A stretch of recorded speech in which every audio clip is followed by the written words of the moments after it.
Good evening, campers. Today, we need to get these books out of the way. Good evening, campers. It's me, Kira. Today we are going to talk about Hippie by a lot of people, I would say, have been quite mean in the comments, saying that I cannot pronounce this name. And therefore, I asked a Brazilian how to pronounce it. Paulo Coelho. Sorry, what's his name? Paulo Coelho. Paulo Coelho. Yeah. Thank you. And this one is called Paulo Coelho. LP. And now, with that out of the way, we're going to talk about Hippie by Paulo Coelho. Paulo Coelho, oh mio nossa, is the only author in Brazilian history.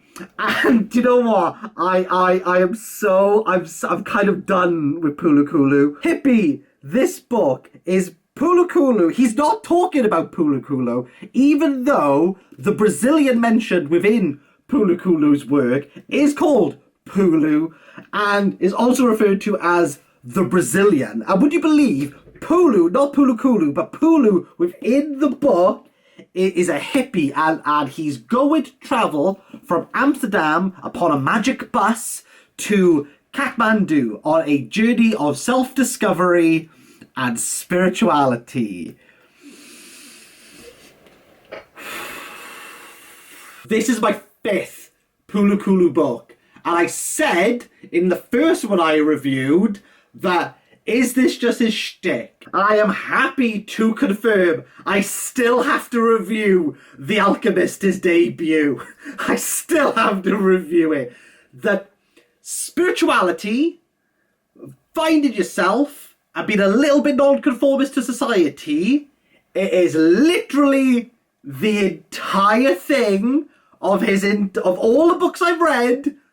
That is it. He has perfected the art of writing the same damn book every single time, and it just works. Now, wanting to find yourself spiritual connection, being a little bit non-conformist, that is to be expected with a book called Hippie about Paulo Coelho being a hippie, like slap bang within the 60s. Like, it is something that is very obvious that it's going to happen. But what happens within this book, which is somewhat of a jolting start. This book I would describe as the literary equivalent of a diesel engine entering limp mode. Yes, you can get up to quite a speed, but the journey is a little bit juddering, because Hippie talks about the various people on this magic bus to Kathmandu. It is Paulo Coelho, I'm so sorry. It's Paulo Coelho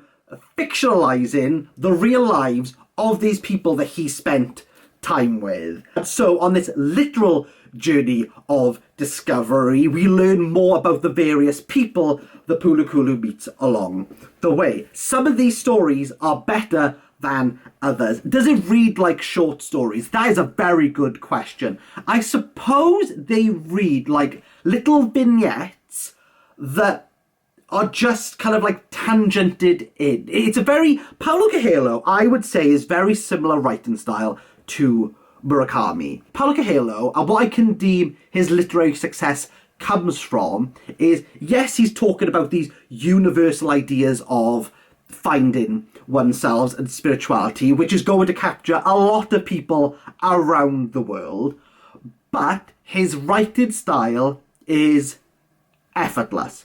Paulo Coelho, you know exactly what you're getting as soon as you pick it up. Like, how Paulo Coelho starts a novel is very obvious to see the through line of what he's going to do. So if you've read one Paulo Coelho, I would argue you've read them all, but if you are a type of person who is going to read, say, 5 books a year, and you really like Paulo Coelho, you're going to pick up another Paulo Coelho and feel quite comfortable within his hands. He is talking about the exact same themes through a different lens, through a different subject matter, but on top of that, his writing style is, I don't like saying simplistic because people think that's like leveled down, but I would say rather it's trimmed. Even though I'm not enjoying my time with Paulo Coelho, and I've kind of got the message now, thank you for that,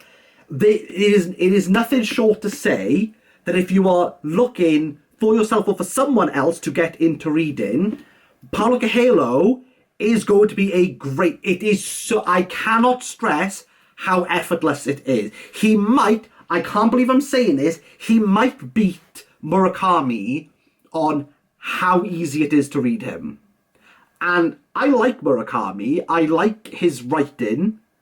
Paulo Coelho's writing is like another level. For Paulo Coelho, the prose, even though the subject matter and the themes would point towards it being profound, his writing style is not. I suppose it's within its simplicity that he's able to communicate the exact thing he wants the reader to understand.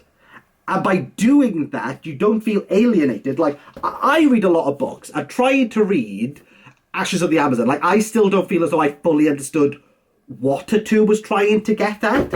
I know exactly the message that Paulo Coelho wants me to understand. He's going to go... I think he hits the bullseye most of the time. Do I enjoy it? Do I find it effective? Is a different conversation. But do I know exactly what he wants to do and how he wants you to feel by the end of it? Absolutely. Again, is he pulling off the message is a different matter. It's a shame that I've read so many because I get it and I'm a little bit bored now. I'm a little bit bored of Coelho. I know what's going to happen. But with this being said, I thought Hippie was fine. It was okay. I'm a little bit worn out by Paulo Coelho, but this is fine. I would give it a 5 out of 10.